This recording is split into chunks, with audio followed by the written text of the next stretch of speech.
everyone. This is Lauren with Woven Blooms. I just thought I would pop on and show you how I go about creating my signature centerpieces today. First, you want to start with a really nice vase. Today we're working with the Holly Chapel Abbey Compote. I believe these are produced by Floral Syndicate, and I purchased it at my local wholesaler, but you may be able to find them online, maybe through VaseSource or maybe even Amazon. I'm not sure about that though, so don't quote me. And so what we have done, I've actually spray painted this dark forest green. It normally comes in clear, black, or white, but I like to be able to spray paint it whatever color I want to complement the flower arrangements that I'm making. And then today we have just filled in the vase with a ball of chicken wire, and then I've done a grid over the top with clear plastic floral tape, also purchased at my local wholesaler. And today we're going to be working with kind of a buttery yellow and dark plums as our color scheme. So you can see here I have already prepped all of the flowers that we're going to be using. And so what that means is just stripping off the foliage, any extra foliage that's going to get down in the water. That can cause bacteria buildup and it will shorten the life of the flowers. So you want to make sure to strip off all leaves. And I've just kind of gathered them so that in one vase, so it's real easy to pull out. I'm also going to be working with some stems of forsythia that I got at my wholesaler, but they're actually blooming now, so I could have gone out and foraged for them, but I chose to, since we're in a little bit of a weird time now with COVID-19, I chose to support my local wholesaler as much as possible, so I purchased from them. And then we also have some eucalyptus that has these amazing pods, so some greenery. We have some nice autumn eucalyptus, which has this really nice antiqued look to it. It's going to really help blend those buttery yellow colors with the darker plums. And then what else are we working with? We've got really nice leucadendron, and we've got some, to give it a pop of color, we've got beautiful butterfly ranunculus. These are some of my favorite flowers, especially right now in the spring. They're just gorgeous. The quality is amazing. They can be a little bit pricey, so just know if you're a florist out there or a bride out there and you're requesting these, it is going to drive up the cost of your arrangement. We've also got some nice plum astrantia, and these amazing parrot tulips. I mean, I don't think it gets any better. They're just kind of nice and feathery, very pretty light color. And then we're also working with some quicksand roses, and I've gone ahead and reflexed them because they weren't wanting to open up quite as large as I was hoping. So I will be posting another video talking about reflexing roses and other flowers in another video, so definitely go check that out. It will help you maintain that big, full, luxurious look if your flowers aren't wanting to quite open as far as you were hoping them to. And then we're also going to be working with some dark plum ranunculus, which are so pretty. They're actually starting to open up so you can see the centers. So that's our current palette that we're working with today. When going about arranging flowers, I always like to start with with greenery. I think it helps kind of ground your centerpiece. It's going to give you that cascading look that a lot of brides want nowadays. It kind of gives you that more organic, almost boho feel, or almost like Dutch inspired flower arrangement. Dutch painters. So I really want to highlight these pods on this eucalyptus because they're just really unique and kind of fun. So I'm gonna stick them down in there, and the chicken wire and the grid is really gonna act as your mechanics of keeping the stems where you want them to go when you're arranging. It's going to keep them from falling out or collapsing on top of each other. It just adds a little extra layer of stability, especially when you're working with a wide base. And I'm just kind of cutting and ripping off the stems that I need, making sure those leaves aren't going to get down into the water and create any kind of bacterial buildup. And I'm kind of keeping this eucalyptus in larger bunches because I think it's really unique and it just creates a more full look, kind of thinking about how you see flowers in the garden, and that they're more in groups together. They're not evenly spaced, kind of making dots. So keeping your varieties kind of clustered in areas, I think gives you that more garden inspired feel. Okay, I'm thinking about lines as well as I'm placing flowers. Where it's taking your eye, what it's doing artistically, and what it's doing for the composition. Sometimes it just takes kind of twisting the stems around. You want to make sure that the ends of the stems are getting down in the water so that they stay well hydrated.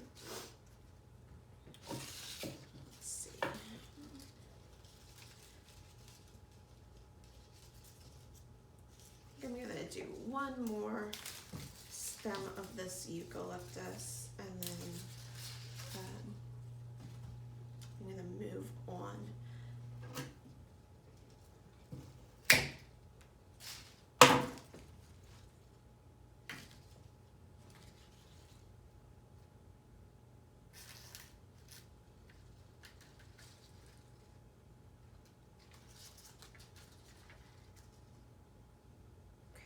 And one tool I didn't mention is that I always like to arrange on a Lazy Susan.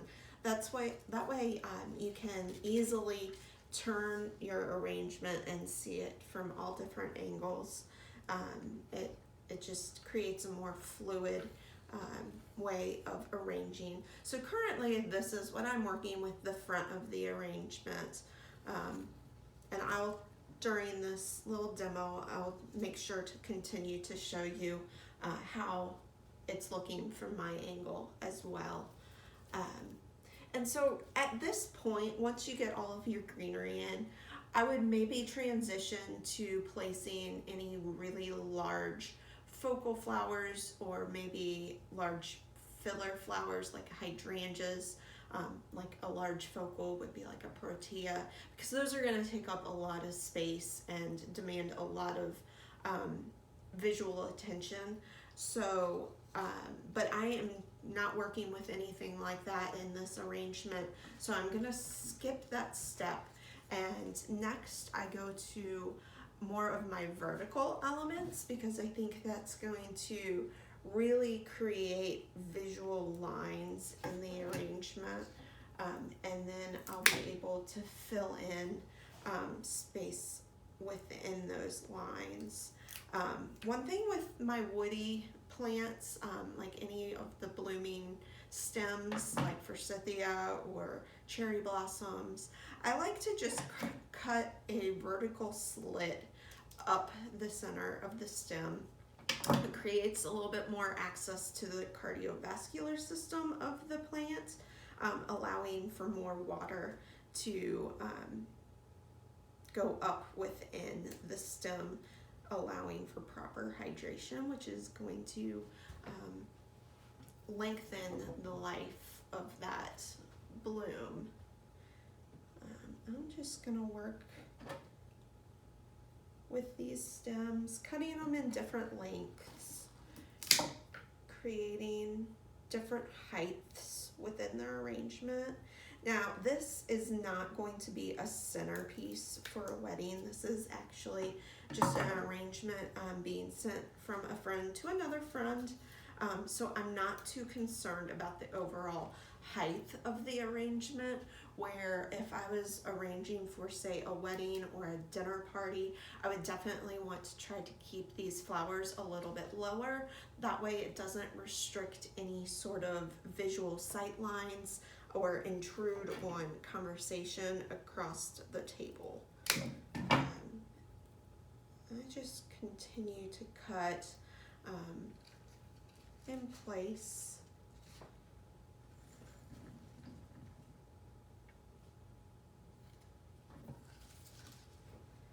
And I do like to turn the arrangement as I'm working on it, looking at it from all different angles, because you never know what who is receiving this arrangement, what exactly they're going to use it for, whether it's going on a mantle or maybe like a breakfast nook, like a table.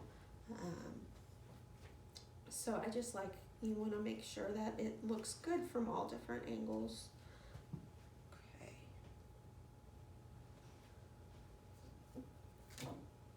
I'm gonna do, I like to work with flowers in odd numbers. I think it just creates a little bit more, more pleasing composition for the eye. So I'm going to add in one more of these forsythia, giving us kind of 5 stems of it.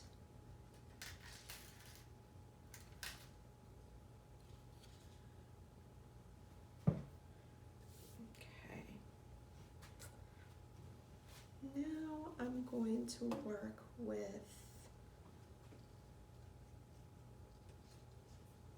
some of these tulips. They're gonna give us this drape. It's gonna look really pretty to have some of these kind of cascading over the side, maybe even standing up with that gentle curve of the neck. If we were wanting to maybe control these a little bit more and get a more rigid, straight stem, you could always wire them, but today I'm going to choose to let them kind of embrace their natural form and do really what they want to do.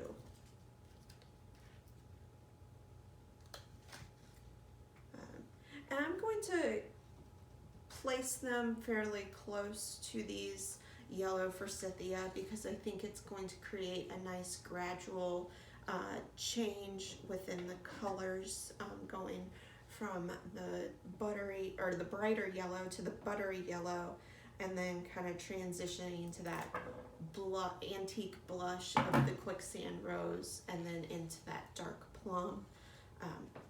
It's just not, when you have subtle color changes like that, it's just not quite as jarring to the eye when you have versus just putting 2 very contrasting colors next to each other. I'm not going to say one approach is better than the other, but I think it's just an overall aesthetic choice that you have to make, or you can make.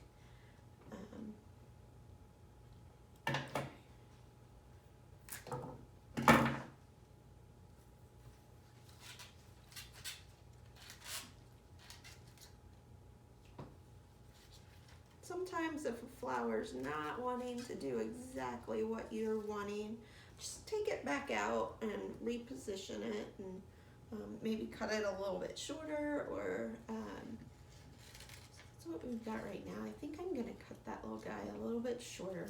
I like to have a pretty substantial, I don't know if substantial is the right word, but I like a lot of varying heights in my florals. I think it creates a little bit more of a dynamic composition. It moves the eye around the arrangement a little bit easier, and just is more interesting to look at.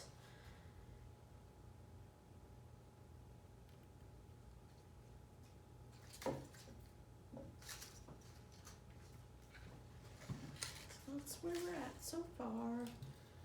We're just gonna keep adding to it, filling in gaps. I tend to work from the outside in. I think it allows me to create those lines, those visual lines in the arrangement.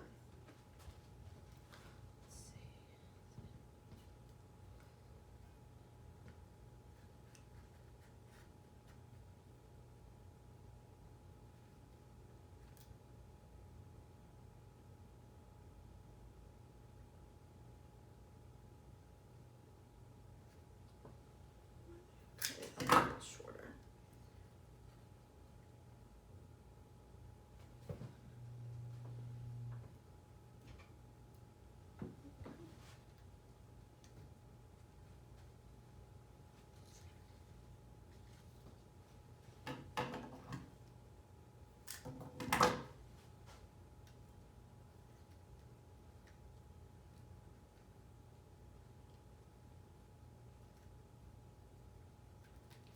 One of the reasons or jobs that adding that greenery in on those first steps, it almost creates a second structure within the arrangement that allows me to stick stems down in between them, which makes having these these floral elements sticking straight up a little bit more stable.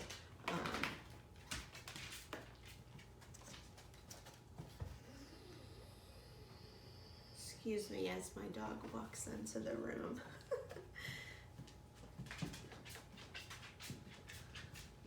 Okay. I'm gonna move on to the leucadendron. These are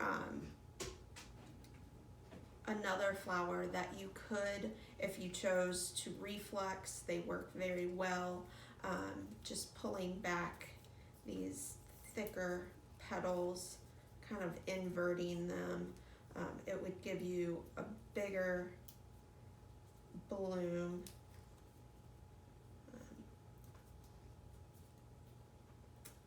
Kind of opening them up like that. But I think for this arrangement, I'm going to choose to have them be a little bit more closed.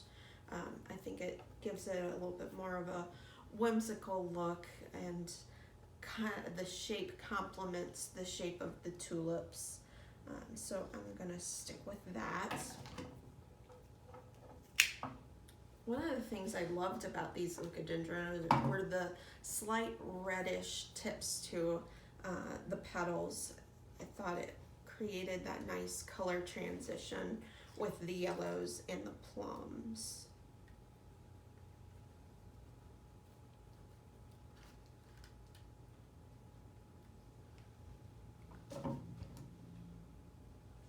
And sometimes, oftentimes, honestly, I like to elevate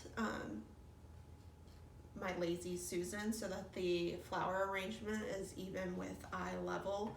Today I chose to keep it onto the tabletop just for ease of videoing and giving y'all a good view of what I'm doing and what my hands are doing.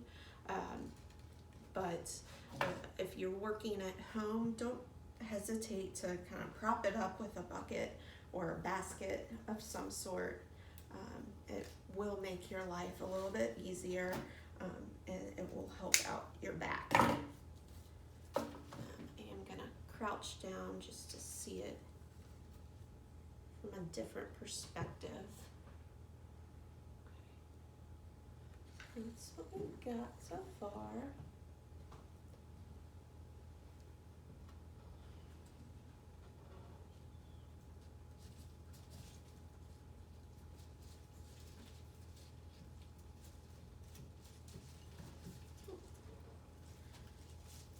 Of course, stems get tangled when they're in this vase just waiting to be used. So bear with me.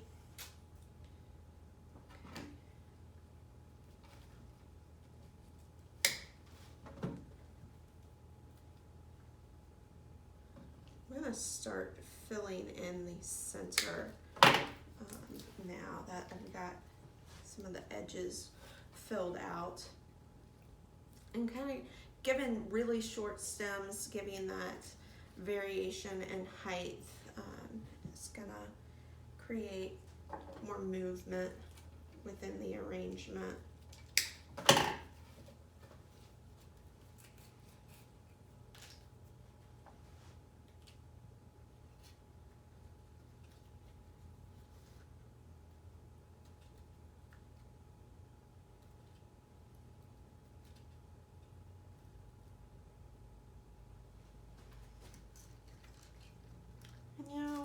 As you start to fill in, stems might start to kind of move around on you. Don't hesitate to go back and take some flowers out and reposition them. Move them around as you need.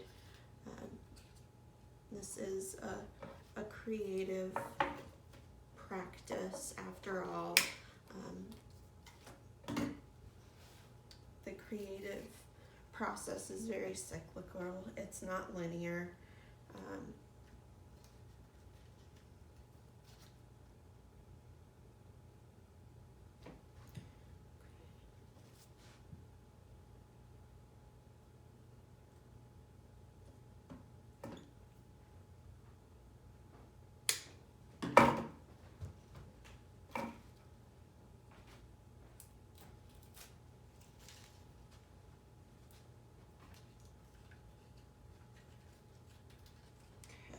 That's what we've got so far.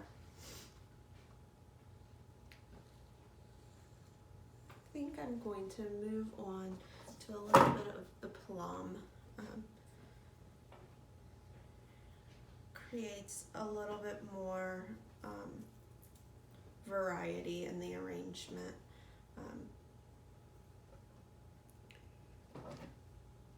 You know, in color theory, you have a few different types of color combinations. You've got primary, secondary, and tertiary.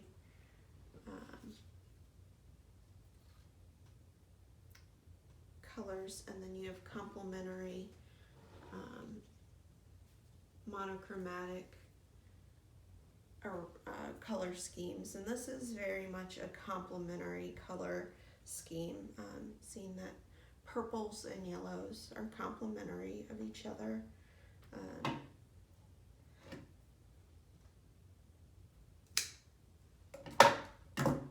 I personally like color schemes that incorporate more than just one hue of color.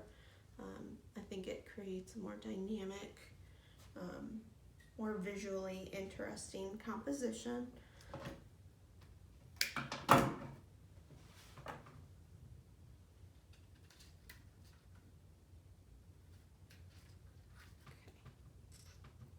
This is definitely getting wider than I had originally anticipated, so I'm going to try to start concentrating on this center void that needs to be filled. And so to do that, I'm going to bring in some of the roses, one of the focal flowers. And these I'm going to have at different heights.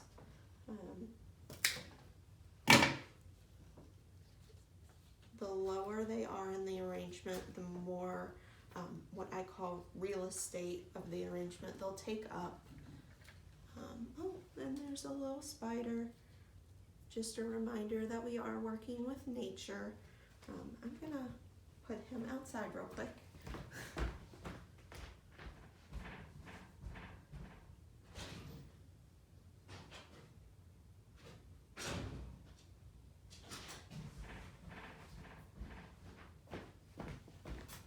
Okay, sorry for that.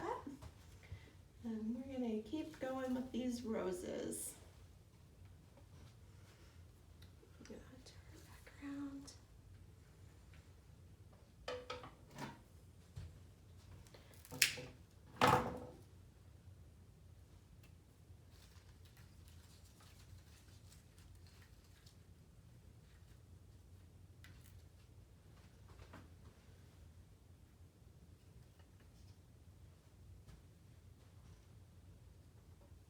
Okay, see, this is a great example of how I was talking about color transitions. Right now we've got this dark plum contrasting pretty strongly against these buttery yellows. So when you bring in this antique blush in between those, it's just visually going to soften that transition. It's not quite as jarring as that is.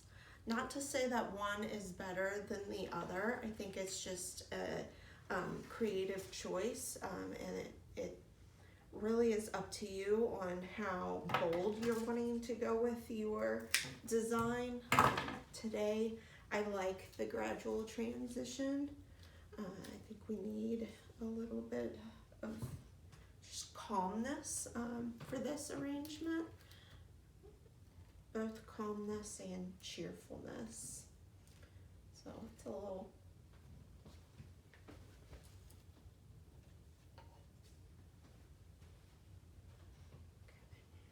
We've got a lot of those roses over on that side. I'm gonna start filling in on the opposite side.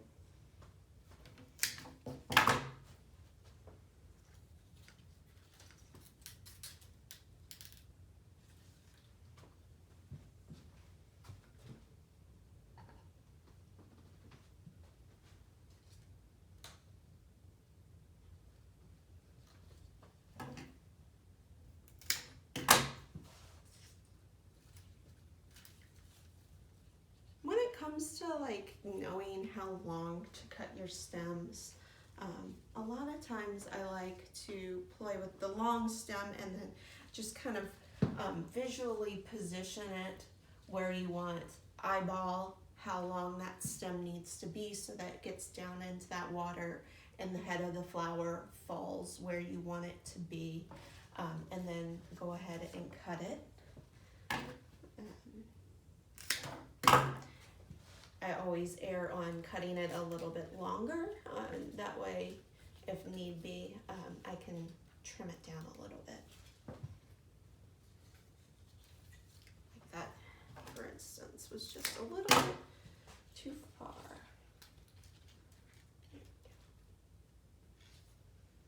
Okay, so we've got this so far.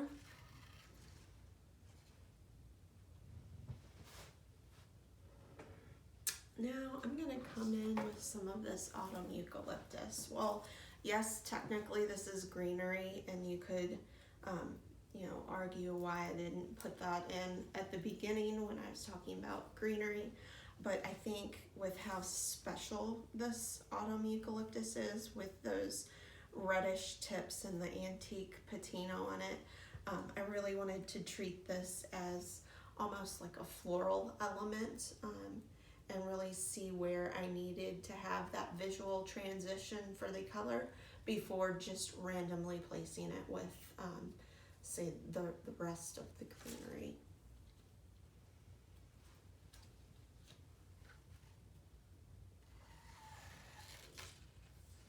I'm just going around trying to see where it fits in the best. Where it can really be celebrated rather than just appearing as filler. I think it's gonna go right here.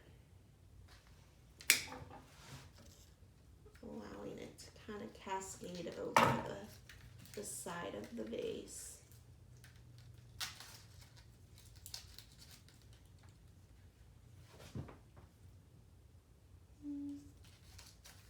Actually,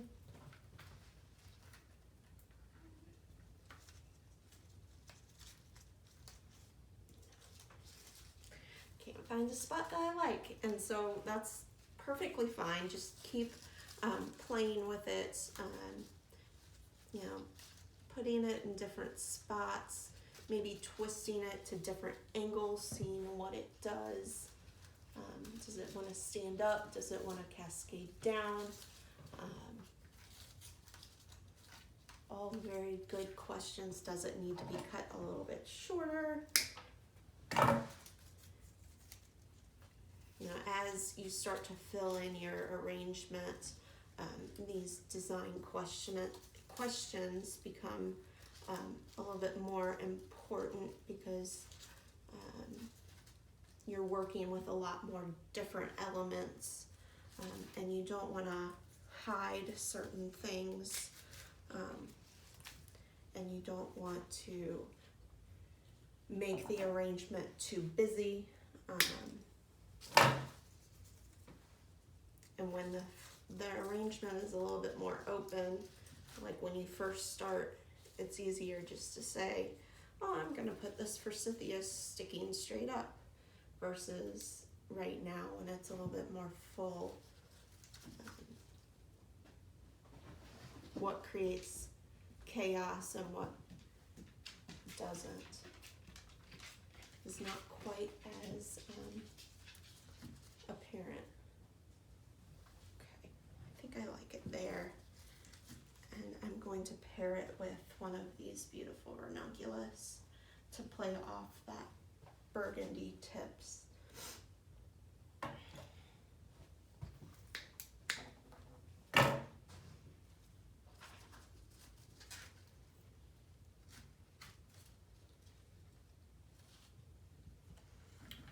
So that's where we're at. That.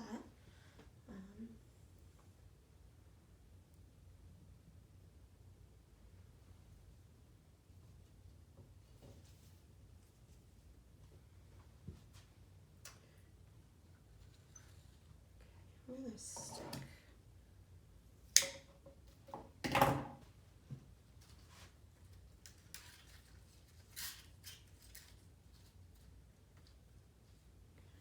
creating those layers of flowers, remembering you want to see it from all angles.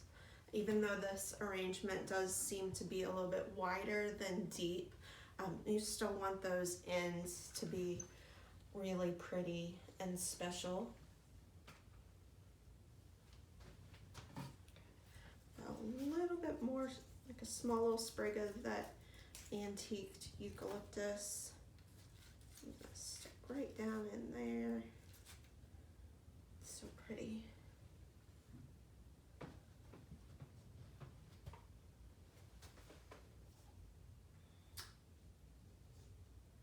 And when you're arranging, you may want to think about the visual weight of the flowers. Your larger flowers you might want to have concentrated down more at the base of the arrangement, because visually they look heavier. They should ground the arrangement. Where your smaller, more delicate flowers, maybe these Astrontia or the Forsythia, those can kind of they're more light and airy visually, so they can kind of dance around the top of your arrangement. I think that gives it a little bit more of a whimsical look, that garden organic vibe that a lot of people are after nowadays. We're still working our way in. Starting from that outside, I still kind of have a gap within that center.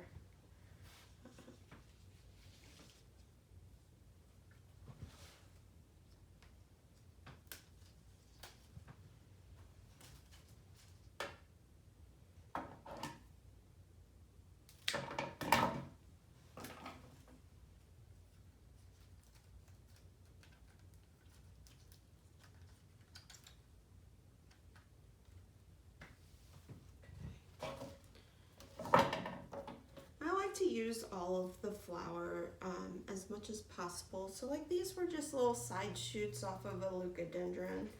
I'm gonna go ahead and kind of strip some of those leaves down and use them. They may be short, but they can be tucked into the sides, kind of cascading over the side of the vase, filling in. There's this little gap in here, so I'm gonna try to fill in that with these. It's almost more greenery than actual bloom. Gives it a little bit of texture. And I like to save those side shoots just to find the right spot for them. There we go. Okay, let's keep moving in. Have a few more leucadendrons that I'm gonna fill in kind of down low in this arrangement.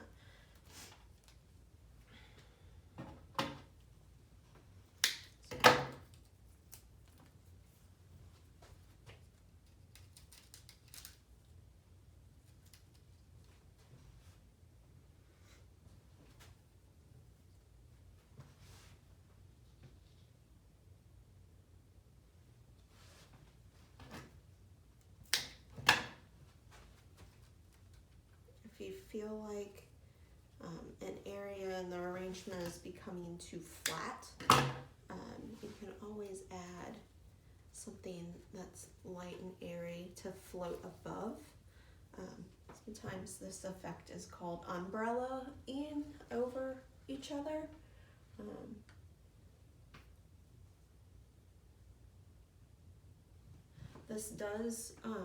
This effect does require more flowers, so that is something to keep to mind if you're coming up with recipes for brides, or if you're at the grocery store and you're buying bouquets to make your own centerpiece. Just keep in mind that you may need more flowers than you anticipate to achieve this sort of look.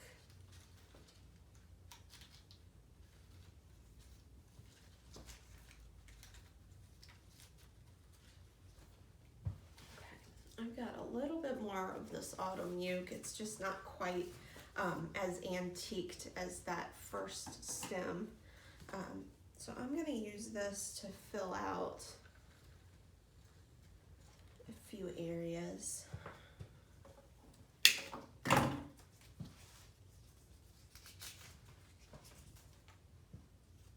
Kind of just ripping off the stems,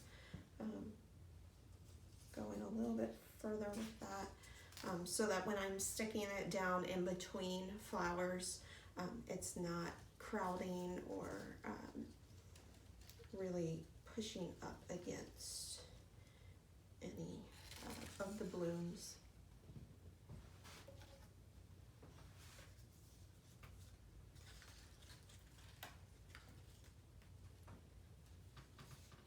And just keep in mind, you can edit this as much as you want. So right now, just having this clump of eucalyptus right in the center, I'm not really liking it. So there's this little stem right here that I am just going to trim off, and I can move it to another location because it does still have a decent amount of stem on it.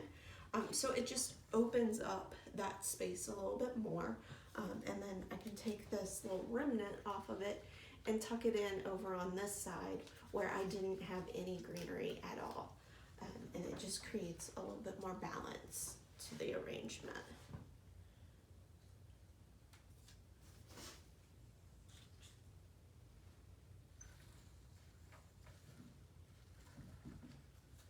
Looking for a home for this. I'm just going to hold off because I'm not sure exactly what I want to do with that stem of eucalyptus, and I do still have quite a few ranunculus and butterfly ranunculus to insert. So let's keep going with these.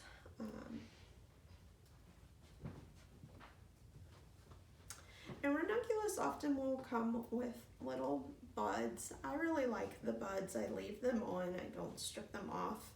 I think they create a little bit more of a playfulness to the arrangement.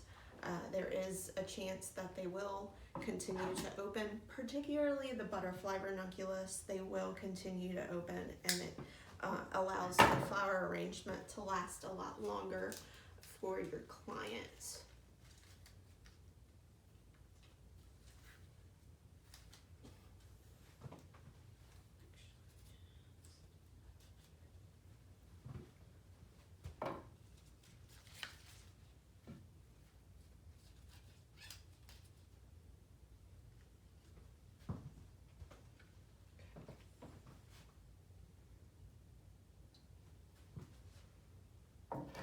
And even if you want to say, cut the stem real short, I'll leave that bud over to the side. I'll stick it in a little bit later.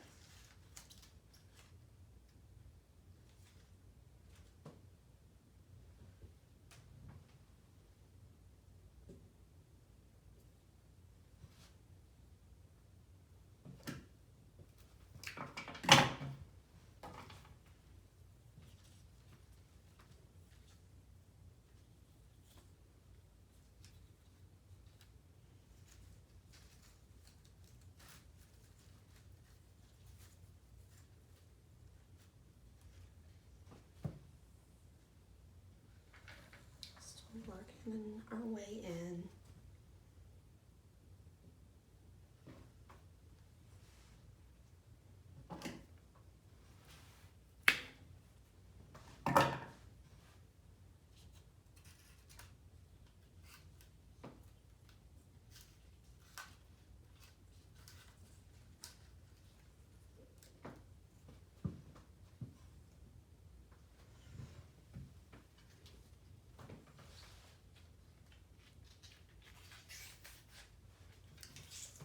Grabbing one of the last little tulips. So right now I'm feeling like this area is very flat, so I'm going to try to give it a little bit more dimension.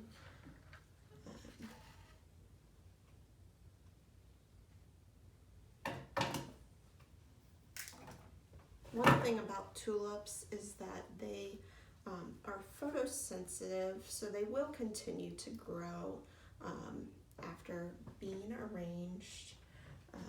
So keep that in mind. You may want to cut it just a hair shorter, or position it in a place where it's not going to be too noticeable if they decide to grow an extra inch or so in the next few days.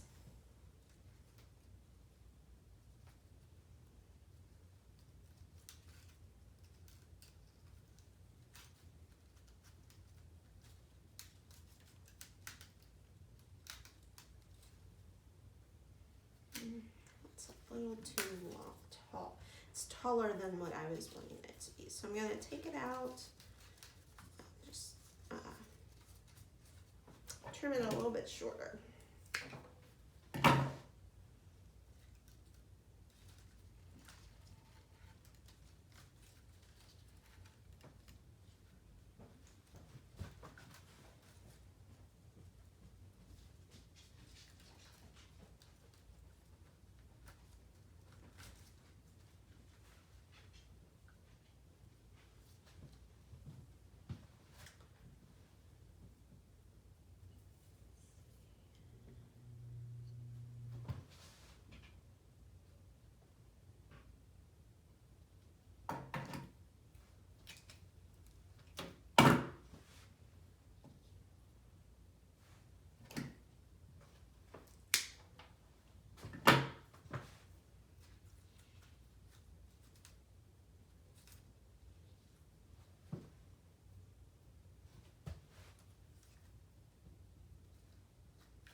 And that's okay. If you put something into the arrangement and you don't like where you put it, take it out, reposition it. Find a good spot for what you're putting in there. Let's see, I'm gonna add a few more roses. And these I think I'm gonna leave kind of tighter. I just purchased these yesterday, so they've been sitting out at room temperature for just a day. So there is a chance that they'll continue to open. Give them a little blow.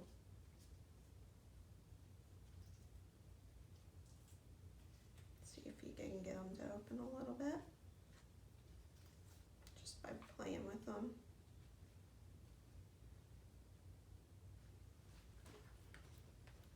And these are gonna just get tucked down kind of deep into the arrangement to fill in some gaps.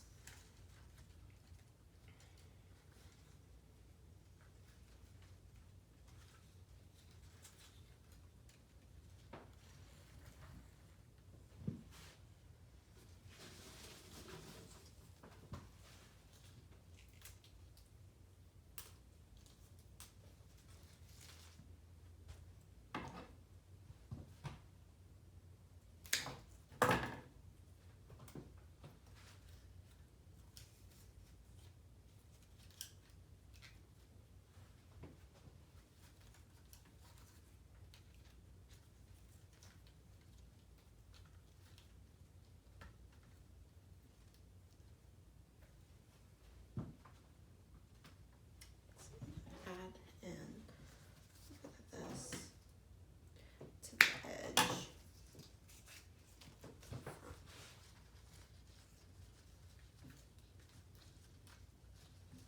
And as you get more flowers into your arrangement, you'll notice that it becomes a little bit harder to get the flowers actually in the arrangement because you're working around so many blooms. So you might have to play with your spacing, play with cutting it a little bit shorter. Just make sure that it's still getting down into that water.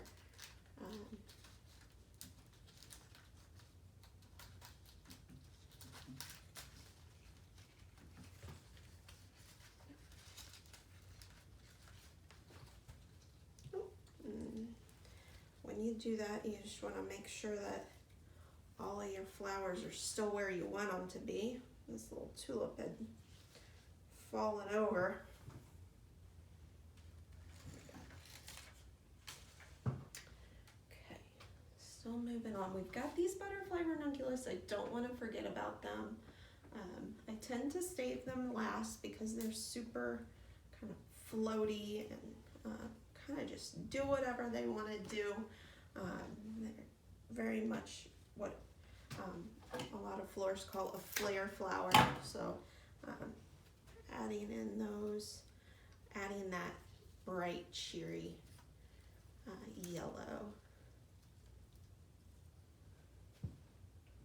Cut down just a hair, sticking up a little further than what I wanted it to. I can tell that it's not getting down. There we go. I'm gonna edit it a little bit. I don't like how this little guy's coming off into the center. So we're gonna put him, maybe we use him down, tucked in below. Because he is a bud, he will open up and he'll just be like this little pop of yellow down in there. Let's see. Take this.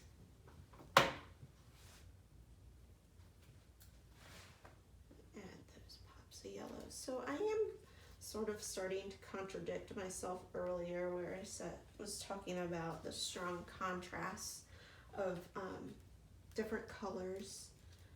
Sometimes it's good to break the rules. While I give you suggestions, nothing is set in stone, since floral design is a creative practice. So follow your heart, follow what your artistic self is telling you. If you like a strong contrast, do it. No one's telling you you can't. I'm just gonna move some things around. Because after all, I'm not liking that strong contrast.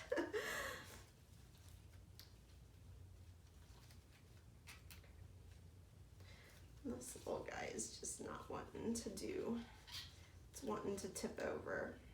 There we go. Sometimes it just takes a little while to get it to go where you want it to go.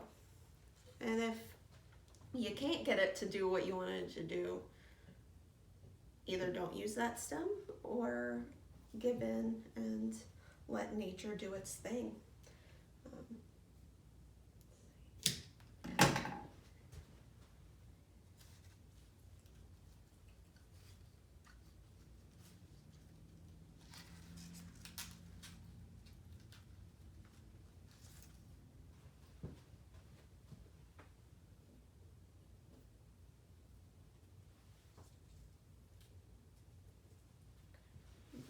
This guy.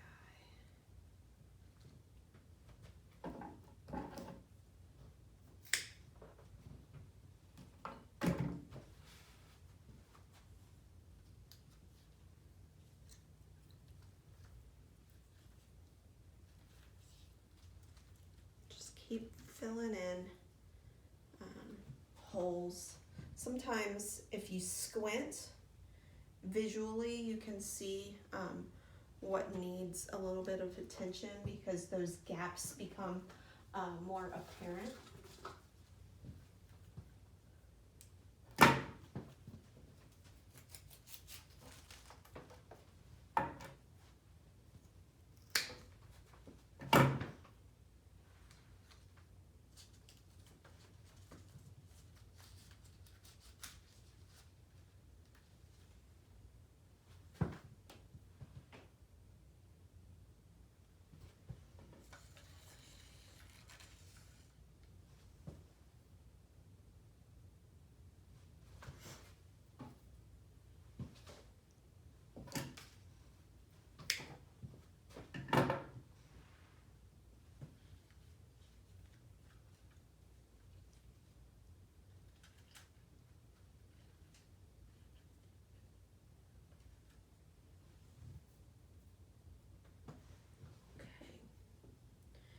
Getting down to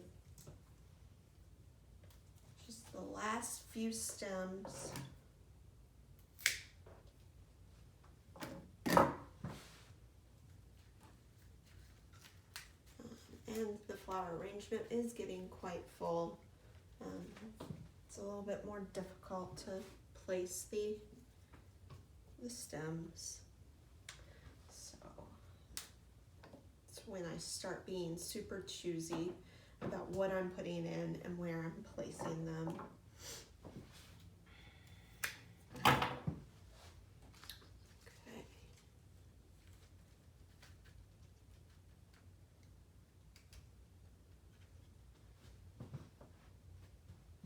All right.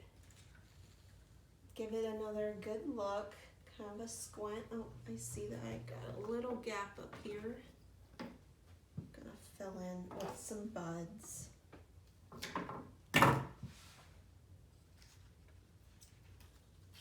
You don't want to show any of your mechanics, so you want to hide that as much as possible.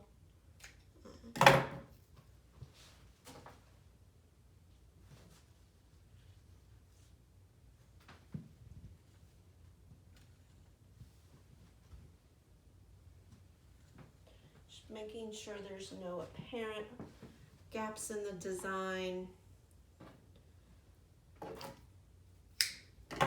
Anything that's, maybe being smushed or overcrowded in the arrangement.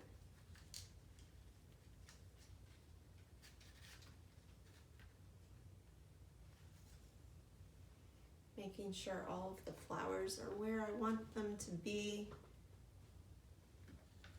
And I think that looks good. So that's gonna go out to a client of mine.